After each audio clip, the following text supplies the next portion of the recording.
Salut à tous, c'est Linkarden, nouvelle vidéo du format analyse, c'est parti. Alors mettez votre YouTube en mode sombre, éteignez vos lumières, fermez vos rideaux, car aujourd'hui on parle du personnage le plus sous-coté de One Piece, j'ai nommé Baggy le Clown.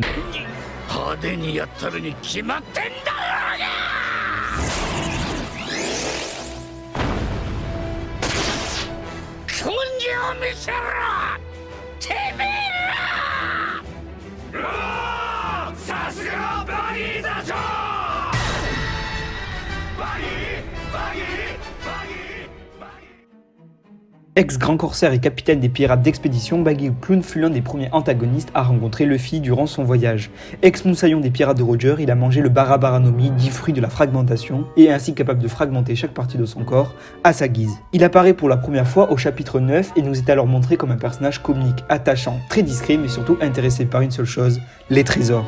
Dans la plupart de ses apparitions, il est représenté comme le clown de service, alliant humour et autodérision pour apporter une touche humoristique à l'œuvre. Mais je considère cela comme étant son second rôle, et je pense comme beaucoup que c'est en réalité un personnage très intelligent et qui cache en lui une force cachée surprenante. Plusieurs éléments dans One Piece peuvent confirmer qu'en réalité Baggy est quelqu'un de tout à fait intelligent. Je pense aussi que c'est quelqu'un de très rusé, aussi rusé je pense que Barbe Noire. Tout d'abord, il a quasi réussi à effacer les majorités des preuves qui le relient à Roger et son équipage dans l'unique but de s'approprier tranquillement les trésors en restant le plus discret possible. Malheureusement, comme vous le savez, il sera finalement capturé par la marine et enfermé à la prison d'Impel Down. Baggy est aussi l'un des seuls personnages à avoir réussi à passer les tests de natation, divulguant ainsi son fruit du démon.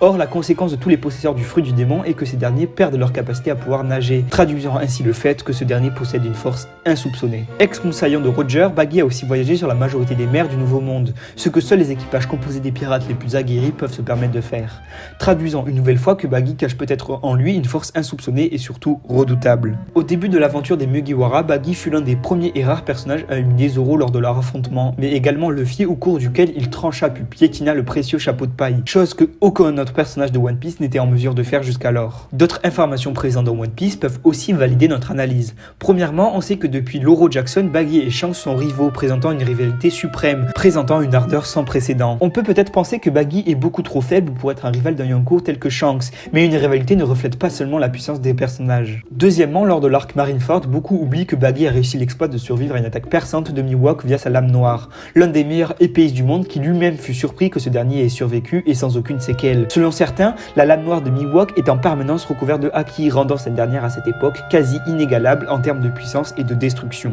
Un autre indice qui peut nous laisser penser que ce personnage nous cache en réalité une puissance incroyable, c'est ses aptitudes en combat. Son niveau de puissance dépasse largement ceux des amiraux car il arrive à esquiver des coups de Mihawk, ce qui équivaut à un haki de l'observation minimum au niveau de Katakuri.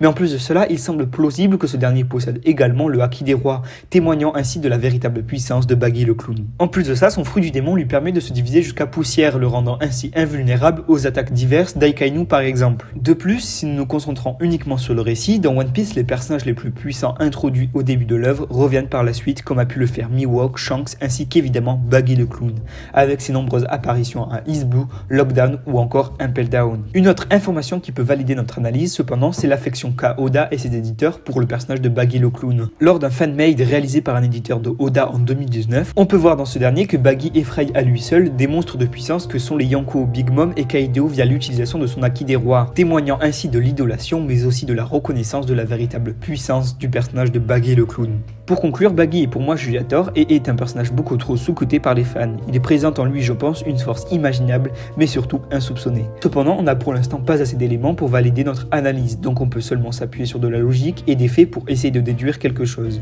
Pour l'instant, ces apparitions ont pour but d'être comiques, mais derrière se cache un véritable personnage de puissance qu'on aura l'occasion peut-être de voir un jour à l'œuvre, le moment venu. Je finirai sur un seul mot, épicé. It was the first time that I saw you. I've never seen anything so perfect.